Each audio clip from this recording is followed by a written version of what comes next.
Boyle's law, verification and significations. सबसे पहले हम देखेंगे बॉयल्स लॉ, जो कि 1662 में रॉबर्ट बॉयल्स ने एक्सप्लेन किया था।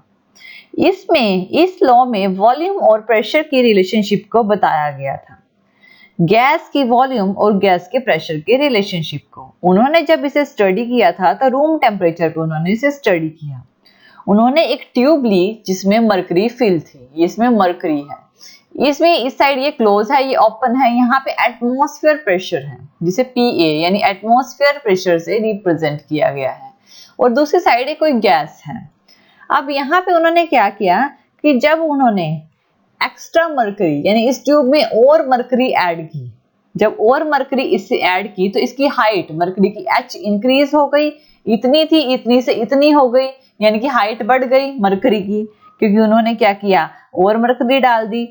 तो जब उन्होंने और मरकरी डाली ओपन लिम में से, तो गैस जो है, इसकी वॉल्यूम जो है ये यहाँ पे, वो क्या, गैस कंप्रेस हो गई, उसमें प्रेशर डल गया, जिससे प्रेशर इंक्रीज हुआ। जब उसने मरकरी डाल दी ओपन लिड से, तो वॉल्यूम जो है एयर की वो एनक्लोज हो गई, ठीक है ना, और उनका जो लिम्ब है यहाँ पे कम स्पेस में आ गई गैस, क्योंकि इस पे प्रेशर लग गया ज्यादा मरकरी डालने से। तो ये ही बॉयल्स लॉ रिप्रेजेंट करता है। बॉयल्स लॉ के अकॉर्डिंग अगर हमने टेम्परेचर को कांस्टेंट रखा है, देखिए इसमें टेम्परेचर नहीं दिया, सिर्फ प्रेशर दिया है, मरकरी डाली है, मरकरी थी और ज्यादा मरकरी डाल दी, ठीक है।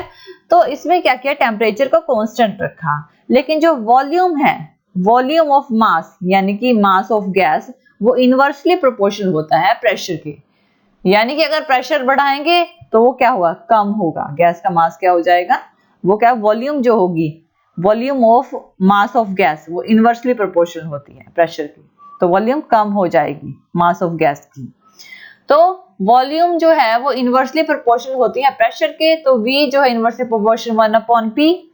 तो इसको क्या, प्रोपोर्शनैलिटी को हटा के K यानी कि कांस्टेंट लिख सकते हैं, तो V is equal to K 1/P। तो यहाँ पे PV is equal to K के इक्वल आ गया है। PV किसके इज इक्वल टू है, कांस्टेंट के इक्वल है, कांस्टेंट एट कांस्टेंट टेम्परेचर, यानी PV कांस्टेंट है कांस्टेंट टेम्परेचर के। तो PV रिप्रेजेंट कर, P क्या है, प्रेशर, V क्या है, वॉल्यूम, और K क्या है, कांस्टेंट, जिसकी होल वैल्यू डिपेंड होती है, यानी कि जो होल वैल्यू का जो डिपेंड है जिस मास पे और मास ऑफ गैस और टेम्परेचर, तो ये कांस्टेंट है। तो बॉयल्स लॉ ने ये बताया था। इस लॉ में जो टेम्परेचर को कांस्टेंट रखा गया है और जो प्रोड्यूस हो रही है प्रेशर और गैस, मास ऑफ गैस, यानी गिवन जो मास है गैस का वो कांस्टेंट है। यानी कि अगर P1 और V1 यानी कि प्रेशर 1 और V1 वॉल्यूम 1 इनिशियल प्रेशर है और इनिशियल वॉल्यूम है P1 V1, ठीक है। अगर इसमें टेम्परेचर को हमने क्या रखा है, कांस्टेंट रखा है, और अगर प्रेशर चेंज कर दिया, प्रेशर P1 से P2 कर दिया, तो वॉल्यूम V1 से V2 हो जाएगी। ये क्या है, P1 is equal to P1 V1 is equal to होगा P2 V2 के, एक कांस्टेंट टेम्परेचर पे, टेम्परेचर को चेंज नहीं किया है। तो बॉयल्स लॉ क्या है, ये बताता है जिसकी प्रेशर और वॉल्यूम का रिलेशनशिप बताता है कि गैस पे क्या इफेक्ट पड़ता है जब टेम्परेचर कांस्टेंट है। अब इसकी वेरिफिकेशन देख लेते हैं बॉयल्स लॉ की। एक्सपेरिमेंटली वेरिफिकेशन क्या है कि इनके अकॉर्डिंग उन्होंने ऑब्जर्व किया कि एक कंटेनर है, इस कंटेनर में गैस फिल्ड है जो कि 500 सेंटीमीटर क्यूब है, इस पे क्या है, वेट दिया गया है। लेकिन मान लीजिए अभी तो ये जो है यहाँ पे एक लिम्ब कनेक्टेड है जिसमें मरकरी फिल्ड है, इसका जो हाइट है वो 200 mm है, यानी कि अगर प्रेशर दिया है तो 200 mm हाइट है इसकी, जो कि इंक्रीज हुई है। लेकिन अगर इस वेट को डबल कर दिया, तो ये क्या हो गई, ये वॉल्यूम कम हो गई, क्योंकि वेट को डबल किया तो गैस क्या होगी, गैस का स्पेस भी कम रहेगा, वॉल्यूम कम हो गई, और जिसकी वजह से ये जो लिम्ब है इसमें जो मरकरी है उसकी जो हाइट है वो बढ़ जाएगी। यानी कि पहले 400 थी, अगर 2 यानी कि यहाँ पे 1 वेट था, अगर डबल कर दिया तो वो डबल ही इंक्रीज होगी। पहले 200 mm था, 400 mm हो गया। तो ये इसकी वेरिफिकेशन है कि जो रिप्रेजेंट करता है कि वॉल्यूम रिड्यूस हो जाती है जितना उसके अकॉर्डिंग प्रेशर देते हैं। अगर जितना प्रेशर पहले दिया हुआ था उतना ही और दे दिया, पहले 200 थी, अगर वो डबल प्रेशर दे दिया तो 400 mm हो गया, इसकी हाइट इंक्रीज कर गई। तो इस तरह से इसकी वेरिफिकेशन होती है। अब देखते हैं इसकी ग्राफिक वेरिफिकेशंस क्या होती है। इसकी ग्राफिक वेरिफिकेशंस के अकॉर्डिंग हम जानते हैं कि जो प्रेशर होता है वो इनवर्सली प्रोपोर्शनल होता है वॉल्यूम के, यानी प्रेशर इनवर्सली प्रोपोर्शनल वॉल्यूम। तो ये क्या है, ये एक स्ट्रेट लाइन जाएगी, क्योंकि प्रेशर बढ़ेगा तो वॉल्यूम इनवर्सली बढ़ेगी, ठीक है ना। इनवर्सली 1/v है, इनवर्सली दिया गया है ये, ठीक है ना। तो वॉल्यूम क्या है, इनवर्सली वॉल्यूम, यानी कि वॉल्यूम डिक्रीज होगी। PV is equal to constant के इक्वल है, हमने ये भी किया था। तो इसमें क्या है कि ये स्ट्रेट लाइन में रिप्रेजेंट पर करेगा, प्रेशर बढ़ेगा तो वॉल्यूम इनवर्सली होगी, कम होगी। नेक्स्ट है कि प्रेशर और PV, यानी PV क्या है, इज इक्वल टू कॉन्स्टेंट के इक्वल है। ये हमने किया था। ये भी अगर प्रेशर और PV के बीच में ग्राफ ड्रॉ किया जाए तो अगर यहाँ पे PV is equal to K है, अगर टेम्परेचर हमने कांस्टेंट रखा है, टेम्परेचर T1 है, तो प्रेशर जितना मर्जी बढ़ा दो, PV क्या है, कांस्टेंट ही रहेगा, क्योंकि PV is equal to constant है। PV कांस्टेंट रहेगा टेम्परेचर T1 पे, उस पे प्रेशर जितना मर्जी बढ़ा दीजिए। अगर टेम्परेचर T1 से T2 है तो क्या होगा, PV बढ़ जाएगा, यानी कांस्टेंट बढ़ जाएगा, लेकिन एक पर्टिकुलर टाइम के बाद वो कांस्टेंट ही रहेगा टेम्परेचर T2 पे, ठीक है ना। यानी जितना उसका कांस्टेंट है ना, उस टाइम पे वो कांस्टेंट ही रहेगा, उसमें कोई चेंजमेंट नहीं आएगा। थोड़ा कांस्टेंट बढ़ जाएगा अगर टेम्परेचर बढ़ा, लेकिन उस कांस्टेंट पे वो कांस्टेंट ही रहेगा, प्रेशर उस टेम्परेचर पे जितना मर्जी बढ़ा दिया जाए। तो ये पैरेलल लाइन होती है, एक्स एक्सिस के पैरेलल लाइन आती है। नेक्स्ट है कि नेक्स्ट ग्राफ ड्रॉ करते हैं P और V के बीच में। हमने क्या किया था कि प्रेशर है इनवर्सली प्रोपोर्शनल होता है V के, तो हमने स्ट्रेट लाइन, क्योंकि इनवर्सली है। अगर PV है तो ये क्या आएगी, थोड़ी अप टू डाउन आएगी, ठीक है ना, अप टू डाउन आएगी लाइन। यानी कि अगर प्रेशर को बढ़ाएंगे तो वॉल्यूम कम होती चली जाएगी, ये इनवर्सली नहीं है, ठीक है, वॉल्यूम कम होती चली जाएगी।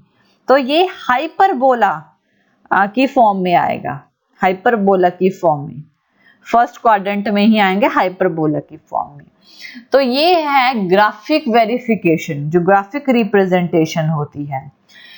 अब इसमें एक और चीज करते हैं कि जो PV कर्व होता है कांस्टेंट टेम्परेचर पे, उसे आइसोथर्म बोलते हैं, क्योंकि हम जानते हैं कि PV is equal to constant के इक्वल है।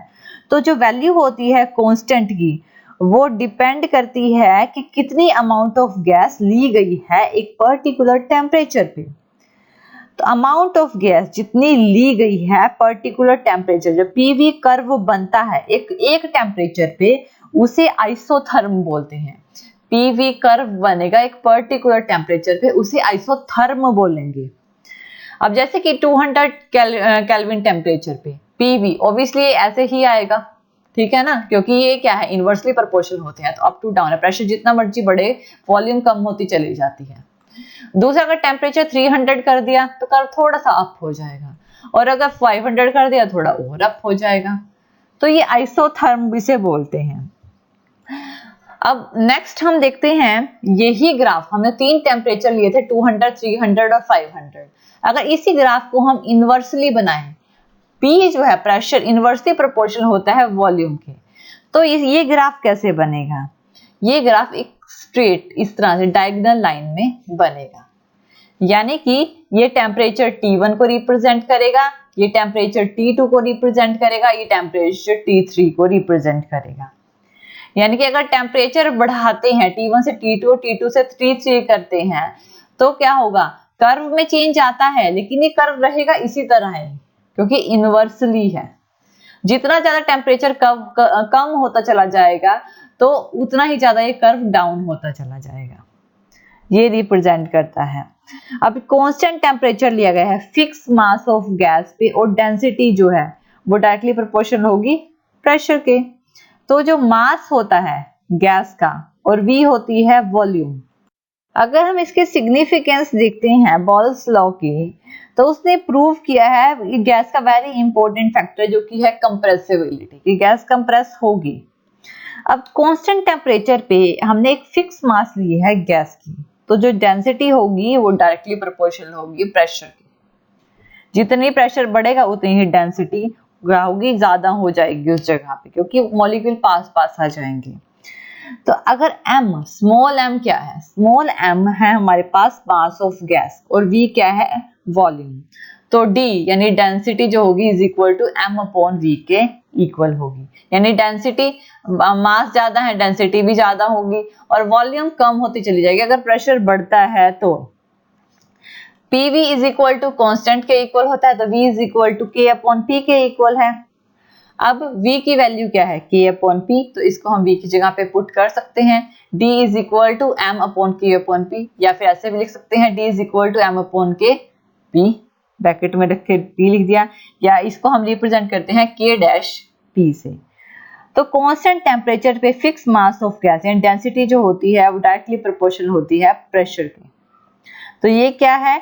ये रिप्रेजेंट करता है हमारा बॉयल्स लॉ। इसके अलावा जो एटमॉस्फेयर प्रेशर होता है वो, जैसे कि जो एल्टीट्यूड होते हैं, एल्टीट्यूड जैसे पहाड़ पे जाते हैं, बहुत ज्यादा ऊंचाई पे चले जाते हैं, तो एटमॉस्फेयर प्रेशर वहां पे कम होता है क्योंकि वहां पे एयर कम होती है, एयर लेस डेंसर होती है, जिसकी वजह से हमारी बॉडी को लेस ऑक्सीजन मिलती है, हमें ब्रीथिंग में थोड़ी प्रॉब्लम हो जाती है।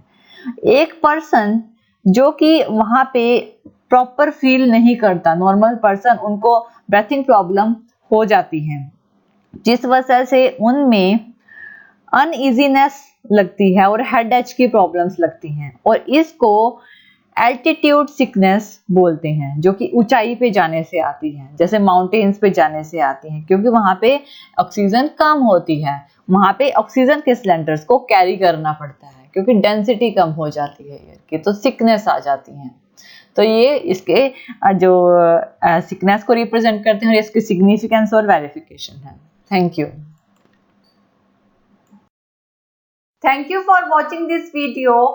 और ज्यादा अपडेटिंग वीडियोस के लिए आप हमारे चैनल लर्न एंड ग्रो पर हमें सब्सक्राइब कर सकते हैं। Thank you.